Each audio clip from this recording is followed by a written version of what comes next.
नमस्कार। श्री गणेशाय नमः। ओम नमो भगवते वासुदेवाय।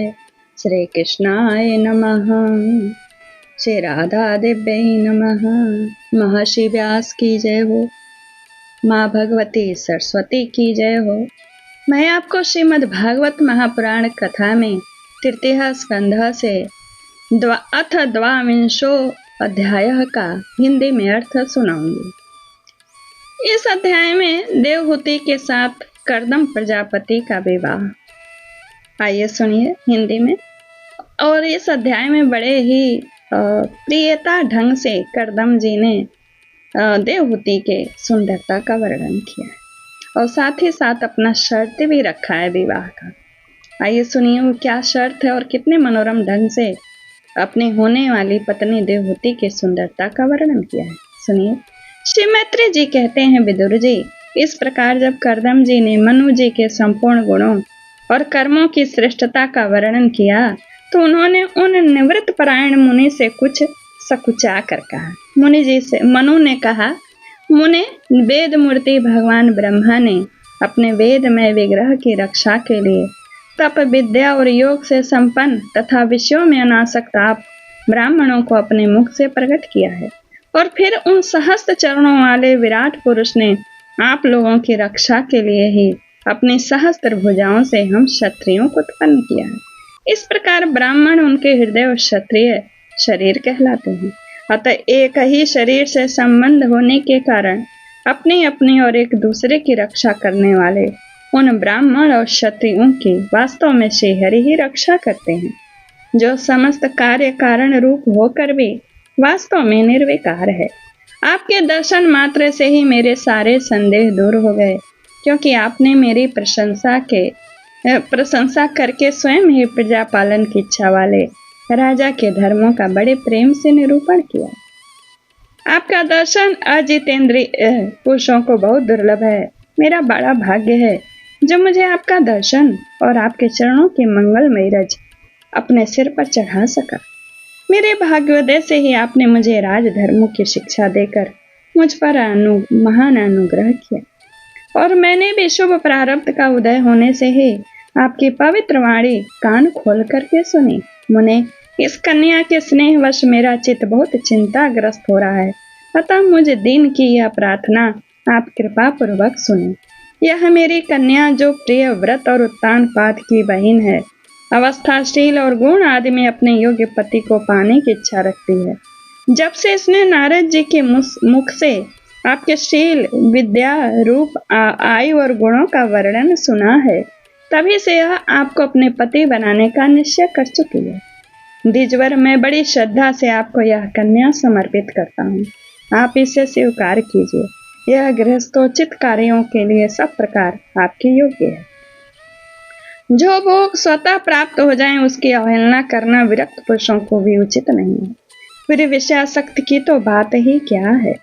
जो पुरुष स्वयं प्राप्त हुए भोग का निरादर कर फिर किसी कृपण के आगे हाथ पसारता है, उसका बहुत फैला हुआ यश भी नष्ट हो जाता है और दूसरों के तिरस्कार से मान भंग भी होता है। विद्वान, मैंने सुना है कि आप विवाह करने के लिए उद्यत हैं। आपका ब्रह्मचारी एक सीमा तक है। आप नैष्ठिक ब्रह्मचारी तो है नहीं, इसीलिए आप इस कन्या को स्वीकार कीजिए। मैं इसे आपको अर्पित करता हूँ।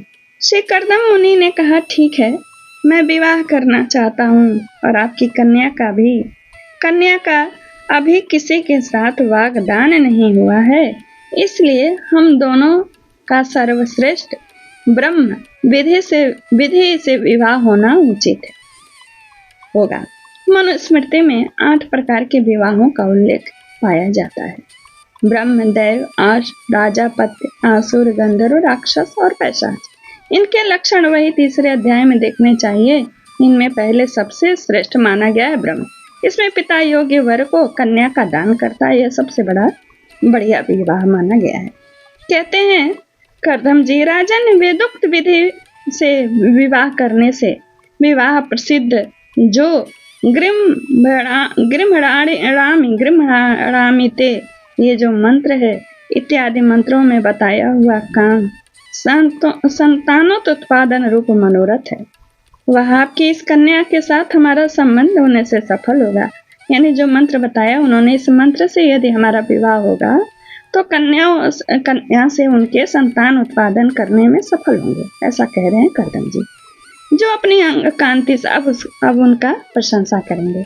जो अपनी अंग कांति से आभूषणों आदि की शोभा को भी तिरस्कृत कर रही है, आपकी उस कन्या का कौन आदर न करेगा। एक बार यह अपने महल की छत पर गेंद खेल रही थी। गेंद के पीछे पीछे इधर उधर दौड़ने के कारण इसके नेत्र चंचल हो रहे थे तथा पैरों के पायजेब मधुर झनकार करते जाते थे। उस समय इसे देखकर विश्वावसु गंधर्व मोहवश सचेत होकर अपने विमान से गिर पड़ा था। वही इस समय यहाँ स्वयं आकर प्रार्थना कर रही है। ऐसी अवस्था में कौन समझदार पुरुष इसे स्वीकार न करेगा। यह तो साक्षात आप महाराज श्री स्वयंभू मनु की दुलारी कन्या और उत्तानपाद की प्यारी बहन है तथा यह रमणियों में रत्न के समान है। जिन लोगों ने कभी श्री लक्ष्मी जी के चरणों की उपासना नहीं की है, उन्हें तो इसका दर्शन भी नहीं हो सकता। अतः मैं आपकी साध्वी कन्या को अवश्य स्वीकार करूंगा, किंतु एक शर्त के साथ। कहते हैं करदम जी, जब तक इसके संतान न हो जाएगी तब तक मैं गृहस्थ धर्मानुसार इसके साथ रहूंगा। उसके बाद भगवान के बताए हुए संन्यास प्रधान हिंसा रहित श्रम दम आदि धर्मों को ही अधिक महत्व दूंगा, जिनसे इस विचित्र जगत की उत्पत्ति हुई है, जिनमें यह लीन हो जाता है और जिनके आश्रय से यह स्थिति है। मुझे तो वे प्रजापतियों के भी पति भगवान श्री अनंत ही सबसे अधिक मान्य है। यानी ईश्वर को ही वे हृदय में धारण करते हैं। मैत्रेय जी कहते हैं, प्रचंड धनुधर विदुर करदम जी केवल इतना ही कह सके और इतना कह करके वे भगवान को के जो शोभा मान, जो स्वरूप का वो वर्णन किए, उन्हें अपने हृदय में धारण करा के ध्यान मग्न होकर के वे मौन हो गए। उस समय उनके मंद हास्य युक्त मुख कमल को देखकर देवहूति का चित्त लुभा गया, यानी उनसे प्रेम हो गया। मनु जी ने देखा कि इस संबंध में महारानी शतरूपा और राजकुमारी की स्पष्ट अनुमति है, अतः उन्होंने अनेक गुणों से संपन्न करदम जी को उन्हीं के समान गुणवती कन्या का प्रसन्नता पूर्वक दान कर दिया। महारानी शतरूपा ने भी बेटी और दामाद को बड़े प्रेम पूर्वक बहुत से बहुमूल्य वस्त्र आभूषण और गृहस्थोचित पात्र आदि दहेज में दिए। इस प्रकार सुएग्योवर को अपनी कन्या देकर महाराज मनु निश्चिंत हो गया। चलती बार उस अपनी बेटी का वियोग सह न सके और उत्कंठावश विह्वल चित्त होकर अपनी कन्या को छाती से लगाकर बेटी बेटी कहकर रोने लगे। इतना उनके आंखों से आंसुओं की झड़ी लगी, आंसू की धारा बही कि देवहूति के सिर के सारे बाल गीले हो गए। फिर वे मुनिवर करदम से पूछकर उनकी आज्ञा से कन्या उनको समर्पित कर दिए पहले, और फिर उनसे पूछ करके उनकी आज्ञा ले रानी के सहित रथ पर सवार हुए और अपने सेवकों सहित ऋषि कुल सेवित सरस्वती नदी के दोनों तीरों पर मुनियों के आश्रमों की शोभा देखते हुए अपनी राजधानी में चले गए। जब ब्रह्मावर्त की प्रजा को यह समाचार मिला उसके स्वामी आ रहे हैं, तब वे अत्यंत आनंदित होकर स्तुति गीत एवं बाजे गाजे के साथ उनका स्वागत किया करने के लिए ब्रह्मावर्त की राजधानी से बाहर आए। सब प्रकार की संपदाओं से युक्त बहरिष्मती नगरी मनु की राजधानी थी, जहां पृथ्वी को रसातल से ले आने के पश्चात शरीर कांपते समय श्री वराह भगवान के रोम झड़कर गिरे थे। वे ही रोम निरंतर हरे भरे रहने वाले कुश और कास हुए, जिनके द्वारा मुनियों ने यज्ञ में विघ्न डालने वाले दैत्यों का तिरस्कार कर भगवान यज्ञ पुरुष की यज्ञों द्वारा आराधना की। महाराज मनु ने भी श्री वराह भगवान से भूमि रूपी निवास स्थान प्राप्त होने पर इसी स्थान में कुश और कास की यानी बरही चटाई बिछाकर श्री यज्ञ भगवान की पूजा की थी। जिस बरहिष्मती पुरी में मनु जी निवास करते थे, उसमें पहुंचकर उन्होंने अपने त्रितापनाशक भवन में प्रवेश किया वहां अपनी भार्या और संतति के सहित वे धर्म, अर्थ और मोक्ष के अनुकूल भोगों को भोगने लगे। प्रातः काल होने पर गंधर्वगण अपनी स्त्रियों के सहित उनका गुणगान करते, परंतु मनु जी का उसमें नहीं मन, अपितु उनके हृदय में श्रीहरि के ध्यान में मन लगा रहता था। वे इच्छानुसार भोगों का निर्माण करने में बड़े कुशल थे, किंतु मननशील और भगवत परायण होने के कारण भोग उन्हें किंचित भी विचलित नहीं कर पाते थे। मनु जी को भगवान विष्णु की कथाओं का श्रवण, ध्यान, रचना और निरूपण करते रहने के कारण उनके मनमंत्र को व्यतीत करने वाले क्षण कभी व्यर्थ नहीं जाते।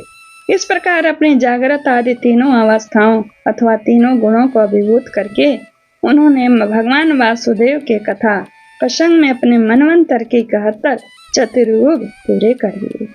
व्यास नंदन विदुर जी, जो पुरुष श्रीहरि के आश्रित रहता है उसे शारीरिक, मानसिक, दैविक, मानसिक अथवा भौतिक दुख किसी प्रकार कष्ट नहीं पहुंचा सकते। मनु जी निरंतर समस्त प्राणियों के हित में लगे रहते थे। मुनियों के पूछने पर उन्होंने मनुष्यों के तथा समस्त वर्ण आश्रमों के अनेक प्रकार के मंगलमय धर्मों का वर्णन किया है, जो मनु संहिता के रूप में अब भी उपलब्ध है। जगत के सर्वप्रथम सम्राट महाराज मनु वास्तव में कीर्तन के योग्य थे। यह मैंने उनकी अद्भुत चरित्र का वर्णन किया। अब उनकी कन्या देवहूति का प्रभाव सुनो, जो कि आप अगले अध्याय में सुनेंगे, और यह अध्याय यहीं पर पूर्ण होता है। श्रीमद् भागवते महापुराणे पारमहंस्यां संहितायां तृतीय स्कंधे द्वाविंशोऽध्याय। ओम तत्। श्रीमन्नारायण नारायण नारायण, श्रीमन्नारायण नारायण नारायण, श्रीमन्नारायण नारायण नारायण। कथा सुनने से ईश्वर की भक्ति, समस्त सुखों की प्राप्ति होती है। और चैनल को सब्सक्राइब करिए।